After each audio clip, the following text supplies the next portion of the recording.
بسم اللہ الرحمن الرحیم نحمدہ و نصلی علی رسولہ الکریم اما بعد۔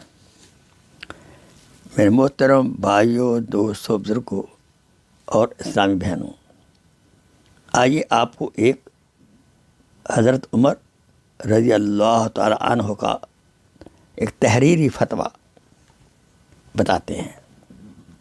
امام احمد بن حنبل رحمۃ اللہ علیہ نے کتاب الزہد میں یہ روایت نقل فرمائی ہے کہ حضرت عمر رضی اللہ تعالیٰ عنہ سے ایک تحریری استفتاء لیا گیا، یعنی فتویٰ لیا گیا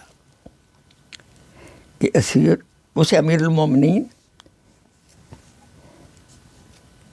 نے غور سے پڑھا اور اس کا تحریراً جواب دیا۔ فتویٰ کا سوال یہ تھا، وہ شخص جسے نافرمانی کی خواہش ہی نہ ہو اور نہ کوئی نافرمانی اس نے کی ہو، اور اس کے مقابلہ میں وہ شخص جسے خواہش معصیت ہو، یعنی گناہ کرنے کی خواہش ہو لیکن وہ برا کام نہیں کرتا، ان دونوں میں افضل کون ہے؟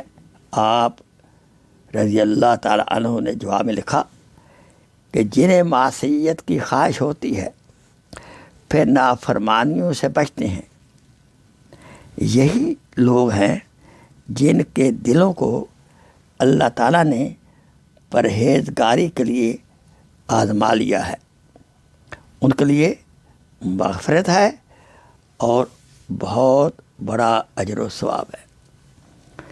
دعا ہے کہ اللہ تعالیٰ ہماری مغفرت فرمائے، ہمارے اکابرین والدین دنیا سے رخصت ہو چکے ہیں ان کی مغفرت فرمائے، جو حیات ہیں ان کی کو حیات طیبہ عطا فرمائے۔